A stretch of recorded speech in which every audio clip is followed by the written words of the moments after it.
Good evening, dear students. Now I am going to deliver my talk on stem cells. Stem cells क्या होती है? Stem sales या जिनको स्तंभ कोशिकाएं कहा जाता है, stem cells are unspecialized cells that are capable of dividing and renewing themselves for long period of time, as well as they have the potential to give rise to specialized cell types. Stem cells unspecialized cells होती हैं, मतलब किसी भी type की उनमें कोई specific नहीं होती हैं, वो बिल्कुल अनडिफ्रेंशिएटेड अनस्पेशलाइज्ड होती हैं, जिनमें बार बार डिवाइड होने की और ख़ुद को रिन्यू करने की कैपेबिलिटी पाई जाती है। वो अपने आप को रिन्यू करती रहती हैं और बार बार डिवाइड कर सकती हैं। नॉर्मल जो सेल्स होती हैं वो उनमें डिवीज़न की एक मतलब कुछ टाइम पीरियड होता है, वो तब तक ही डिवाइड कर सकती हैं, एक स्पेसिफिक टाइम तक ही वो डिवाइड कर सकती हैं। उसके बाद में उनकी डिवीज़न की क्षमता जो है वो धीरे धीरे कम होती जाती है, ख़त्म होती जाती है। जैसे कि हमने पढ़ा है कि क्रोमोसोम्स में जो टीलोमियर एंड होता है वो धीरे धीरे कम होता है और सेल्स आगे फिर डिवाइड करना बंद कर देती हैं। तो लेकिन जो स्टेम सेल्स होती हैं, ये स्टेम सेल्स अनस्पेशलाइज्ड सेल्स होती हैं, अनडिफ्रेंशिएटेड सेल्स होती हैं, और इनमें निरंतर डिवीज़न की क्षमता, निरंतर विभाजन की क्षमता पाई जाती है और ख़ुद को ये रिन्यू करती रहती है। इसके साथ साथ वो अदर टाइप की सेल्स बनाने की भी क्षमता रखती हैं, as well as they have the potential to give rise to specialised cell types. किसी स्पेसिफिक टाइप की सेल या कोई स्पेशलाइज्ड सेल टाइप को भी बनाने की वो क्षमता रखती हैं। तो स्टेम सेल्स जो हैं वो अनस्पेशलाइज्ड सेल्स हैं, वो खुद विभेदित नहीं हैं। उनको हम किसी भी तरह की विभेदित कोशिका में हम उनके अंतर्गत उनको नहीं रखते हैं। वो अनडिफ्रेंशिएटेड हैं बिल्कुल और अनस्पेशलाइज्ड हैं, लेकिन वो कंटिन्यूसली डिवाइड हो सकती हैं। वो खुद को तो सेल्फ रिन्यू करती ही करती हैं, इसके अलावा उनमें ये पोटेंशियल होता है, उनमें एक कैपेबिलिटी होती है, वो किसी भी प्रकार की स्पेशलाइज्ड सेल को बना सकती हैं। जैसे कि हम इस डायग्राम से देख रहे हैं कि ये जो स्टेम सेल्स हैं, सॉरी थोड़ा सा इसको पहले जूम कर लेते हैं। स्टेम सेल्स हैं, ये स्टेम सेल्स सेल्फ रिन्यूअल, ये खुद बार बार डिवाइड होकर के और अपने आप को भी रिन्यू करती रहती है। जैसे कि ये काम में आ रही हैं तो इनकी संख्या कम ना हो तो निरंतर ये अपना ही विभाजन कर करके अपनी संख्या को मेंटेन रखती हैं। इसके साथ साथ ये जो सेल्स हैं ये अलग अलग टाइप की सेल्स भी बना सकती हैं। ये देखिए आप, यहाँ पे ये प्रोलिफरेट हो रही है, यहाँ पे भी ये प्रोलिफरेट हो रही है, और प्रोलिफरेट होने के बाद में ये धीरे धीरे डिफ्रेंशिएट हो रही हैं, और ये डिफ्रेंशिएटेड या जो स्पेशलाइज्ड सेल्स हैं उन सब का निर्माण ये कर रही हैं। तो स्टेम सेल्स वो सेल्स हैं जो सेल्फ रिन्यू भी होती हैं और कंटिन्यूसली खुद को डिवाइड करती रहती हैं, खुद की जो एक संख्या है उसको मेंटेन रखती हैं, और उसके साथ साथ अलग अलग टाइप की सेल्स बना करके प्रोलिफरेट होती हैं, मतलब डिवाइड हो रही हैं, ज़्यादा से ज़्यादा अपनी संख्या को बढ़ा रही हैं, और प्रोलिफरेट होने के साथ साथ धीरे धीरे इनमें क्या होता जा रहा है, स्पेशलाइजेशन होता जा रहा है, डिफ्रेंशिएशन होता जा रहा है। इनके अंदर जो न्यूक्लियस है, उस न्यूक्लियस में जो जीन्स हैं, अलग अलग डायरेक्शन में उन जीन्स के अंदर उनके कुछ उस क्रोमोसोम के अंदर कुछ अलग अलग प्रकार के जीन्स एक्टिवेट हो जाते हैं, और उनके एक्टिवेशन से हर अलग प्रकार सेल जो है वो अपनी अलग प्रकार की कोशिका का निर्माण करती है, स्पेशलाइज्ड हो जाती है। तो ये स्टेम सेल्स ही हैं जिनसे बहुत प्रकार की कोशिकाओं को हम बना सकते हैं। वो डिपेंड करता है कि हम उस स्टेम सेल से उसमें जो क्रोमोसोम्स हैं उनमें से कौन से टाइप की जो जीन है वो एक्टिवेट हुई है। जिस प्रकार की जीन एक्टिवेट होगी उसी प्रकार की कोशिका बन जाएगी। जैसे कि अगर मसल सेल्स की जो जीन्स है वो एक्टिवेट होंगी तो मसल सेल बन जाएगी। अगर ब्लड की सेल्स हैं उनकी जीन्स एक्टिवेट हुई तो उससे रिलेटेड ट्रांसक्रिप्शन फैक्टर्स बनेंगे, प्रोटीन्स बनेंगी और ब्लड सेल्स बनेंगी। इसी प्रकार से स्किन की सेल्स की जीन्स एक्टिवेट हो गई तो स्किन सेल्स बनेंगी।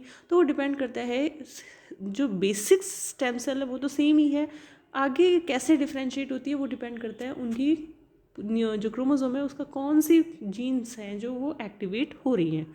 तो स्टेम सेल से ही स्टेम सेल्स खुद भी रिन्यू होती हैं, डिवाइड होती हैं, कॉन्टीन्यूसली डिवीज़न करती हैं, प्रोलिफरेट करती हैं, और अंततः अलग अलग प्रकार की सेल्स का डिफ्रेंशिएशन करके उनका निर्माण करती हैं।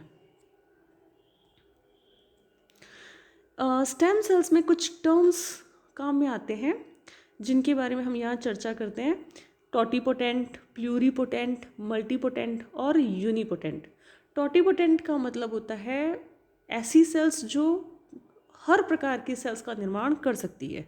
टोटिपोटेंट सेल्स वो सेल्स होती हैं जो किसी भी प्रकार की सेल्स का, मतलब ये नहीं है कि आप एनिमल की सेल्स को प्लांट्स बनाएं, वो नहीं है, मतलब एनिमल है तो उस एनिमल की हर प्रकार की सेल्स का वो निर्माण कर सकती है।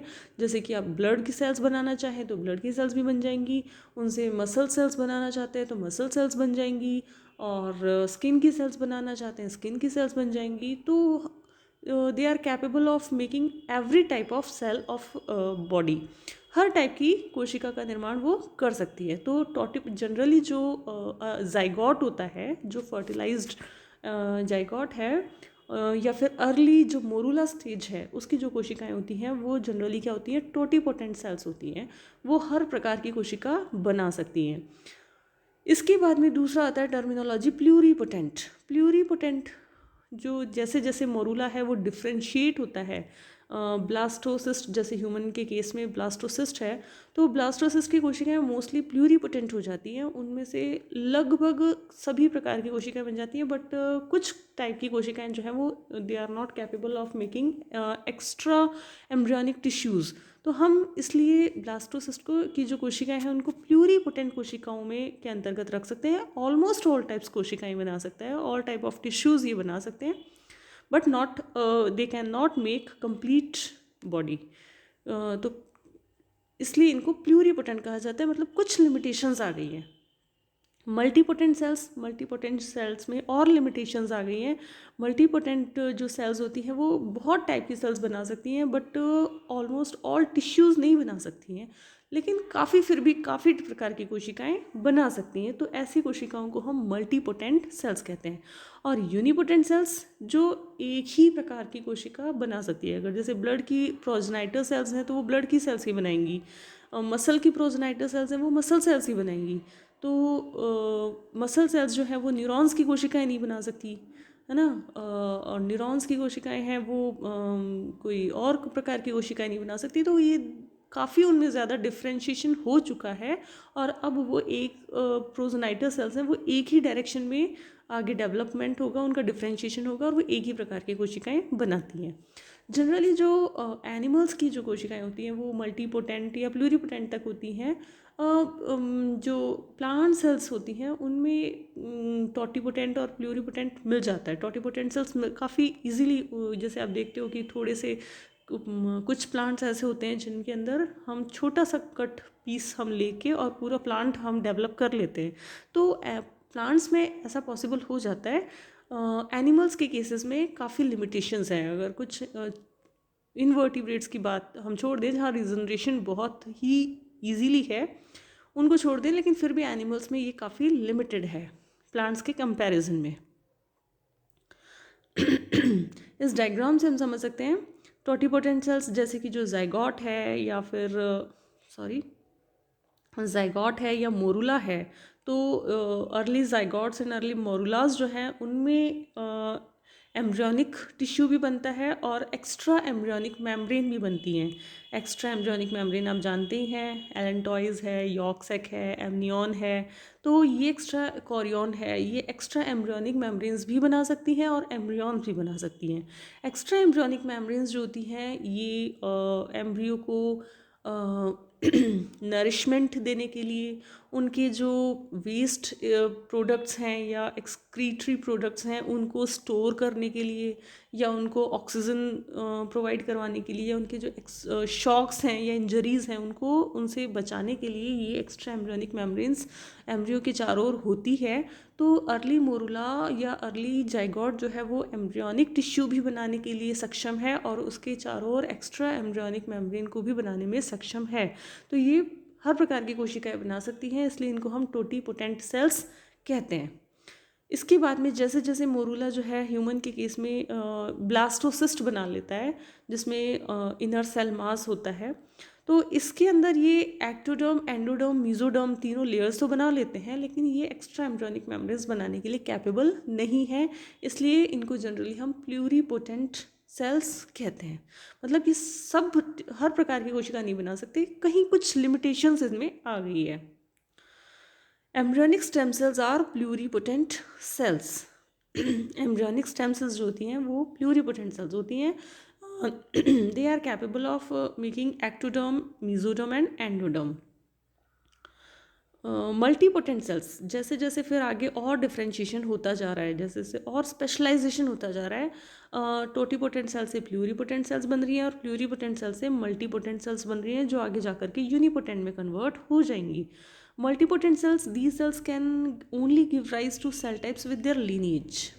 जैसे ब्लड सेल्स हैं तो ब्लड की काफ़ी टाइप की सेल्स बन जाएंगी। ब्लड में आप लिम्फॉइड भी बन जाएंगे, माइलॉइड भी बन जाएंगी। तो इस टाइप की एक लीनिएज में आ चुकी है, लेकिन फिर भी ये कई प्रकार की कोशिकाएं बना लेती हैं, जो एरिथ्रोसाइट्स भी बना लेंगी, प्लेटलेट्स भी बना लेंगी, जो है न्यूट्रोफिल्स भी बना लेंगी, ग्रेन्युलोसाइट्स भी बना लेंगी, मैक्रोफिजेस भी बना लेंगी या मोनोसाइट्स भी बना लेंगी। तो कई प्रकार की कोशिकाएं बन रही हैं। तो ऐसी कोशिकाओं को हम कहते हैं मल्टीपोटेंट सेल्स। एक लीनिएज की सेल्स हैं, लेकिन कई प्रकार उस लीनिएज से रिलेटेड कई प्रकार की कोशिकाएं ये बना सकती हैं। अब स्टेम सेल्स को बेसिकली हम 3 पार्ट में कन्वर्ट कर सकते हैं, embryonic stem sales, adult stem cells और इंड्यूस प्लूरीपोटेंट स्टेम सेल्स। पहले हम बात करते हैं एडल्ट स्टेम सेल्स की। Most cells in adult animals are arrested in the G0 stage of the cell cycle. A few types of differentiated cells, including skin fibroblasts, endothelial cells, smooth muscle cells, and liver cells, are able to resume proliferation as required to replace cells that have been lost because of injury or cell death.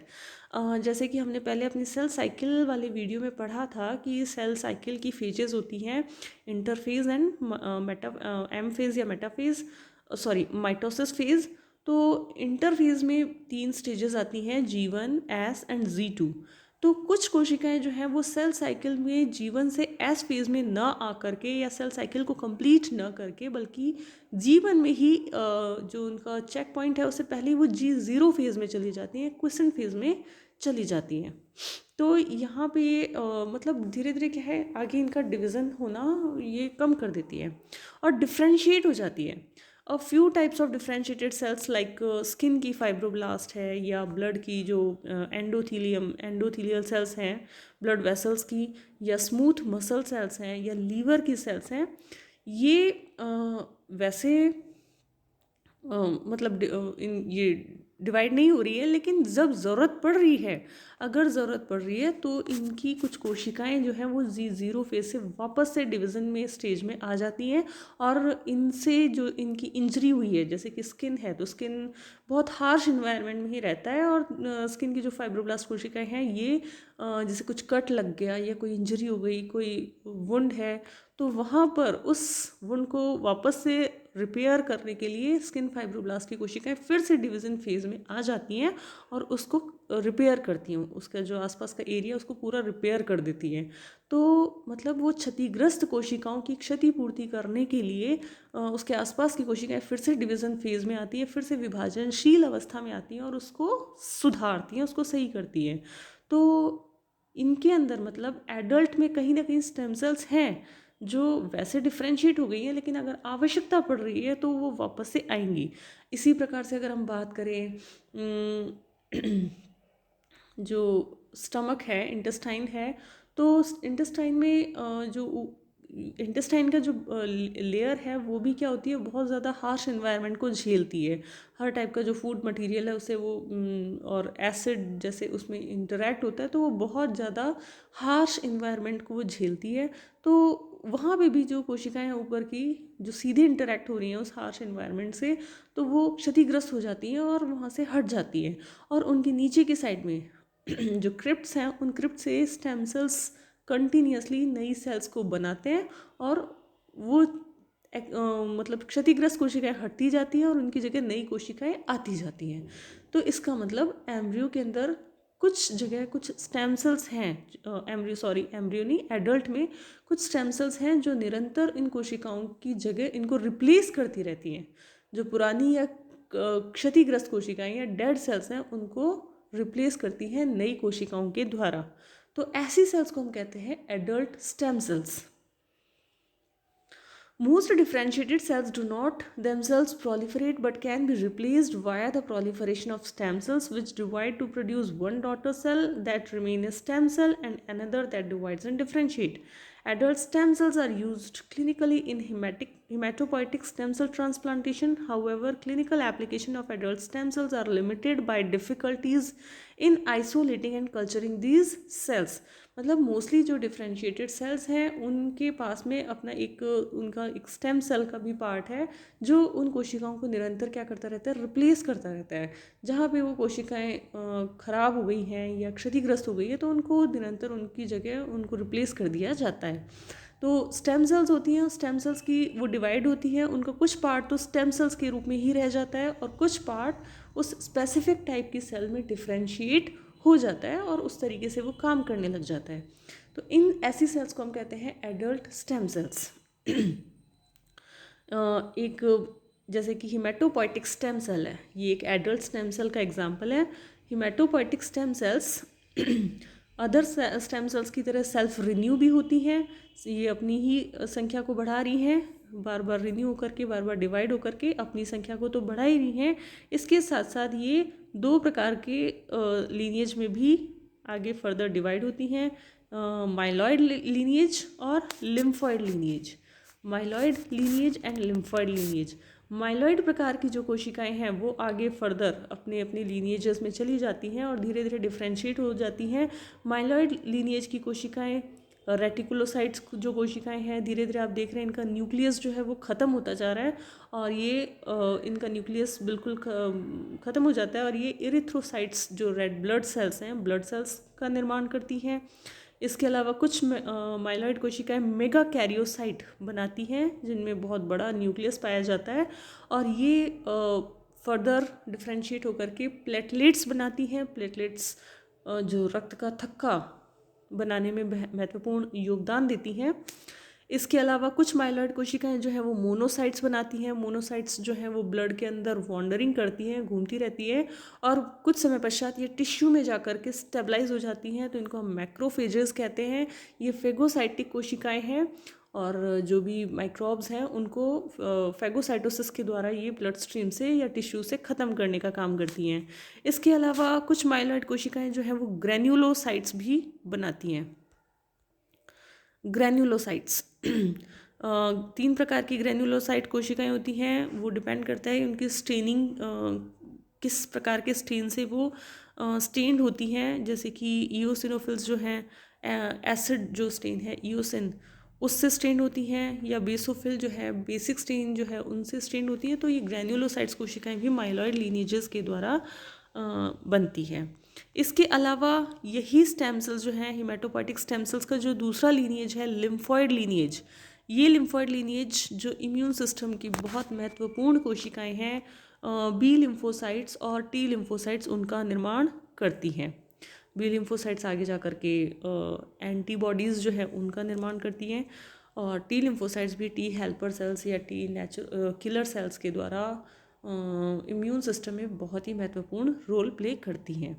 तो ये सारी प्रकार की जो कोशिकाएं हैं जो रक्त में पाई जाती हैं, ये सभी प्रकार की कोशिकाएं एक बेसिक स्टेम सेल्स के द्वारा बनी हुई हैं. उस स्टेम सेल को हम कहते हैं हिमेटोपोइटिक स्टेम सेल्स. जैसे क्योंकि इनका एक लिमिटेड टाइम पीरियड होता है इनका, वो उतने ही टाइम तक ये रहती हैं और अपना काम करके और उसके बाद में धीरे धीरे वापस से नष्ट हो जाती हैं. तो इनकी कंटिन्यूसली इनकी क्षतिपूर्ति जो है वो हिमेटोपोइटिक स्टेम सेल्स के द्वारा की जाती है. तो हिमेटोपोइटिक स्टेम सेल्स किसका एग्जाम्पल है? एडल्ट स्टेम सेल का उदाहरण है, एडल्ट स्टेम सेल का. इसी तरीके से आप देख रहे हैं कि जो इंटेस्टाइन के अंदर जो कोशिकाएं हैं ये भी कंटिन्यूसली स्टेम सेल्स के द्वारा बार बार रिप्लेस कर दी जाती हैं. खुद तो सेल्फ रिन्यू तो हो ही रही हैं, बाकी इसी साथ साथ में रिप्लेस भी कर रही हैं. इनसे गॉबलेट सेल्स भी बन रही हैं और ये एब्जॉर्प्टिव सेल्स भी बन रही हैं. तो क्योंकि ये धीरे धीरे हार्श इन्वायरमेंट की वजह से ख़राब हो रही हैं तो इनको रिप्लेस करके नई नीचे से जो स्टेम सेल्स हैं वो तुरंत ऊपर पहुंचा दी जाती हैं. Haematopoietic stem cells transplantation. जो स्टेम सेल्स हैं, हालांकि जो एडल्ट की स्टेम सेल्स हैं उनका क्लिनिकली उतना ज़्यादा उपयोग नहीं हो पा रहा, क्योंकि इनको कल्चरिंग करना बहुत मुश्किल है, इनको आइसोलेट करना बहुत मुश्किल है, और ये बहुत लिमिटेड हैं कि इनको फिर से वापस से डी डिफ्रेंशिएट किया जाए और फिर उनको री डिफ्रेंशिएशन में लाया जाए। मतलब इनको वापस से अनस्पेशलाइज्ड बनाया जाए पहले तो, क्योंकि ये स्पेशलाइज्ड कोशिकाएं हैं और एक स्पेसिफिक लीनिएज में ये चली गई हैं, तो इनको वापस से अनस्पेशलाइज्ड बनाया जाए और फिर इनको किसी दूसरे लीनिएज के लिए इनको मोटिवेट किया जाए कि अब दूसरे प्रकार की कोशिकाएं बनाना है। तो इनमें बहुत ज़्यादा मुश्किल है, बहुत ज़्यादा टाइम कंज्यूमिंग है, आइसोलेट करना मुश्किल है, इनको कल्चर करना मुश्किल है, ये इतनी ज़्यादा मतलब इम्पॉर्टेंट नहीं होती हैं। इनका क्लिनिकली जो उपयोग है या इम्पोर्टेंस है वो as compare to embryonic stem cells बहुत कम है। लेकिन फिर भी कुछ जगह हिमेटोपोइटिक स्टेम सेल्स ट्रांसप्लांटेशन जो है वो बहुत ही उपयोगी है। जैसे कि जो ट्यूमर या कैंसर पेशेंट्स होते हैं, तो कैंसर पेशेंट्स को कीमोथेरेपीज़ दी जाती हैं या रेडियोथेरेपीज़ दी जाती हैं, कीमोथेरेपीज़ दी जाती हैं, तो उनको उनके अंदर के ट्यूमर्स जो हैं उनको ख़त्म करने के लिए बहुत हाई डोजेस कीमोथेरेपीज़ के दिए जाते हैं, बहुत ज़्यादा हाई डोजेस। तो ऐसे में वो जो केमिकल्स हैं जो भी उनको दिए जाते हैं कीमोथेरेपी में, जो मेडिसिन्स उनको दी जाती हैं, तो वो न केवल ट्यूमर को ख़त्म करती हैं बल्कि उसके आसपास के टिश्यू को भी ख़त्म कर देती हैं, क्योंकि वो डिफ्रेंशिएट नहीं कर पाती कि कौन सा भाई ये तो हमारा ये ट्यूमर का पार्ट है और ये नॉर्मल सेल है। तो काफ़ी कुछ वो आसपास के जो एरिया के सेल्स हैं उनको भी नष्ट कर देती हैं। हाई डोजेज ऑफ कीमोथेरेपी के उनके नॉर्मल सेल्स को भी ख़त्म कर देते हैं। तो ऐसे में क्या होता है, drug kill tumour cells, toxicity to haematopoietic systems. तो उस कीमोथेरेपी की वजह से उनकी जो हिमेटोपोइटिक सिस्टम्स की सेल्स हैं वो भी ख़त्म होने लगती हैं। तो उनको वापस से सही करने के लिए या उन ब्लड सेल्स को वापस रीस्टोर करने के लिए पेशेंट्स के अंदर हिमेटोपोइटिक स्टेम सेल का ट्रांसप्लांटेशन किया जाता है। वो स्टेम सेल क्या करेगी, वो स्टेम सेल जब हम उसमें ट्रांसप्लांट कर देंगे तो वो वापस से जो माइलॉइड और लिम्फॉइड लीनिएजेस की जो कोशिकाएं हैं, हर प्रकार की जो कोशिकाएं हैं, उन कोशिकाओं का निर्माण कर देगी। तो ये जो प्रॉब्लम कीमोथेरेपी की वजह से है, वो प्रॉब्लम को काफ़ी हद तक हिमेटोपोइटिक स्टेम सेल ट्रांसप्लांटेशन के द्वारा दूर किया जा सकता है। अब दूसरा है embryonic stem sales. Embryonic stem cells were first cultured from mouse embryos in 1981. They can be propagated indefinitely in culture and is reintroduced into early embryos, are able to give rise to cells in all tissues of the mouse. Thus, they are pluripotent and retain the capacity to develop into all the different types of cells in adult tissues and organs. Adult stem cells की comparison में embryonic stem cells जो हैं 1981 में सबसे पहले इनको culturing की गई थी। इनकी माउस के जो एम्ब्रियोज हैं उनमें से निकाल करके एम्ब्रियो स्टेम सेल्स की कल्चरिंग लैब में की गई और ये देखा गया कि इनको हम कल्चरिंग में इनडेफिनेटली टाइम तक हम इनको प्रोपेगेट कर सकते हैं, बार बार डिवाइड कर सकते हैं, और अगर हम इनको वापस से अर्ली एम्ब्रियो में इनको री इंट्रोड्यूस करवा दें, वापस से इनको उनमें फिर से डाल दें, तो ये हर प्रकार की टिश्यूज़ का निर्माण भी कर सकती हैं। तो एम्ब्रियोनिक स्टेम सेल्स जो होती हैं वो प्लूरीपोटेंट होती हैं। उनको काफ़ी टाइम तक हम कल्चर में या बाहर के लैब में या बाहरी वातावरण में कुछ स्पेसिफिक इन्वायरमेंट के अंदर इनको जीवित रख सकते हैं, प्रोपेगेट करवा सकते हैं, और कई प्रकार की कोशिकाओं का निर्माण हम इन एम्ब्रियोनिक स्टेम सेल से करवाया जा सकता है। ये एडल्ट स्टेम सेल्स की तुलना में काफ़ी ज़्यादा क्लिनिकली इम्पोर्टेंस रखती हैं। Embryonic stem cells are grown in the presence of growth factors that maintain the cells in their undifferentiated state. If these factors are removed from the medium, the cells aggregate into structures that resemble embryos called embryoid bodies, and then differentiate into a wide range of cell types including blood cells, epithelial cells, adipocytes, vascular, smooth muscle cells, nerve cells, and even beating heart muscle cells. मतलब embryonic sales को अगर हम lab में या बाहर in vitro condition में रखते हैं तो उनमें स्पेसिफिक ग्रोथ फैक्टर्स हमको इनको देते रहना पड़ेगा। जब तक वो ग्रोथ फैक्टर्स उनको उपलब्ध हो रहे हैं तब तक वो अनडिफ्रेंशिएटेड स्टेट में रहती हैं। अगर हमने वो ग्रोथ फैक्टर्स हटा दिए जो इनके उनको अनडिफ्रेंशिएटेड स्टेज में रख रहे हैं, अगर हमने उनको बाहर से देना बंद कर दिया तो ये सेल्स आपस में जुड़ करके और एम्ब्रियोइड बॉडीज़ बना लेती हैं। ये सेल्स आपस में चिपकने लगती हैं, कल्चरिंग में ही आपस में चिपकने लगती हैं और एम्ब्रियोइड बॉडीज़ बनाती हैं जो कि एम्ब्रियो जैसी शक्ल के होते हैं। और इनसे कई प्रकार की हम कोशिकाएं बना सकते हैं। एम्ब्रियोस से की एम्ब्रियोइड बॉडीज़ जो हैं इनसे कई प्रकार की सेल्स लाइक ब्लड की कोशिकाएं बनाई जा सकती हैं, एपिथेलियल सेल्स बनाई जा सकती हैं, वस्कुलर स्मूथ मसल सेल्स बनाई जा सकती हैं, एडिपोसाइट्स कोशिकाएं बनाई जा सकती हैं, नर्व सेल्स बनाई जा सकती हैं, यहाँ तक कि हम हार्ट की मसल सेल्स जो हैं वो भी बना सकते हैं। इस डायग्राम में आप देख रहे हैं ये अनडिफ्रेंशिएटेड एम्ब्रियोनिक स्टेम सेल्स हैं। इनको ग्रोथ फैक्टर्स हम कॉन्टीन्यूसली प्रोवाइड करवा रहे हैं, तब तक ये अनडिफ्रेंशिएटेड स्टेज में है। अगर वो स्पेसिफिक ग्रोथ फैक्टर्स हमने यहाँ से हटा लिए तो ये धीरे धीरे एग्रीगेट होकर के एम्ब्रियोइड बॉडी का निर्माण कर लेंगी और धीरे धीरे ये एम्ब्रियोइड बॉडीज़ जो हैं अलग अलग प्रकार की कोशिकाओं का निर्माण करेंगी। जैसे कि आप देख रहे हैं यहाँ ब्लड सेल्स भी बन रही हैं, एपिथेलियल कोशिकाएं भी बन रही हैं, एडिपोसाइट्स कोशिकाएं भी बन रही हैं, स्मूथ मसल सेल भी बन रही हैं, नर्व सेल्स भी बन रही हैं और हार्ट की मसल सेल्स भी बन रही हैं। तो एम्ब्रियोइड बॉडी से ऑलमोस्ट बॉडी के हर प्रकार के टिश्यूज़ का निर्माण किया जा सकता है। और तीसरी प्रकार की जो कोशिकाएं हैं वो है इंड्यूस प्लूरिपोटेंट स्टेम सेल्स। ये एक्चुअली एडल्ट की स्टेम सेल्स हैं जिनको डी डिफ्रेंशिएट करके और फिर हम रीडिफ्रेंशिएशन करते हैं। इनके अंदर हम कुछ ट्रांसक्रिप्शन फैक्टर्स डाल देते हैं। जनरली लैब में रिट्रोवायरसेस इनके लिए काम में लिए जाते हैं। उनके थ्रू मोस्टली जैसे कि OCT4 है, SOX2 है, नेनॉग है या C-माइक जो है, कुछ ये ट्रांसक्रिप्शन फैक्टर्स अगर हम एडल्ट की सोमैटिक सेल्स में डाल दें तो ये फिर से मतलब ये कई प्रकार की कोशिकाओं का निर्माण करने के लिए प्रेरित हो जाते हैं, इसलिए इनका नाम हमने इंड्यूस्ड प्लूरिपोटेंट स्टेम सेल्स रखा है।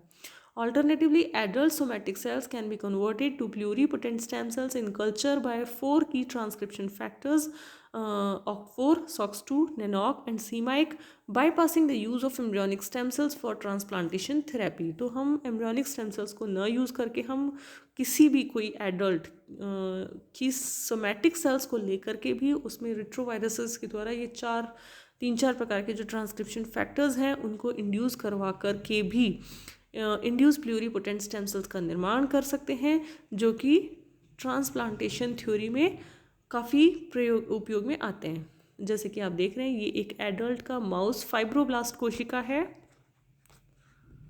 ये एडल्ट की माउस फाइब्रोब्लास्ट कोशिका है। इसमें रिट्रोवायरसेस के द्वारा इन्फेक्ट करवा करके ये जो ट्रांसक्रिप्शन फैक्टर्स हैं, इन ट्रांसक्रिप्शन फैक्टर्स को हमने इसके अंदर इंट्रोड्यूस करवा दिए हैं और इनको इंट्रोड्यूस करवाने के बाद में ये कोशिका क्या बन गई है, इंड्यूस्ड प्लूरिपोटेंट स्टेम सेल बन गई है और अब ये कई प्रकार की कोशिकाओं को निर्माण कर सकती है। तो ये कुछ प्रकार की स्टेम सेल्स थी जो कि आजकल बहुत ज़्यादा इनका क्लिनिकल इम्पोर्टेंस है रीजनरेशन में या कुछ इंजर्ड पार्ट को बनाने में, या फिर जैसे कि किसी का लीवर डैमेज है या हार्ट डैमेज है तो ये कोशिश की जाए कि इसी प्रकार से हम स्टेम सेल्स के थ्रू नया हार्ट बना लें या नई लीवर बना लें या नया किडनी बना लें। तो उसमें क्या है, इम्यून ये रहता है कि मैच नहीं होगा, किसी दूसरे का अगर हम ट्रांसप्लांट करते हैं तो मिसमैच हो सकता है। तो ऐसी कोई जो भी पॉसिबिलिटीज़ हैं उसको हम रिड्यूस कर सकें स्टेम सेल्स के द्वारा। तो ये इन सब चीज़ों की वजह से जो स्टेम सेल्स हैं ये काफ़ी ज़्यादा इनकी क्लिनिकली इम्पोर्टेंस जो है वो बढ़ जाती है। Okay, thanks for watching the video.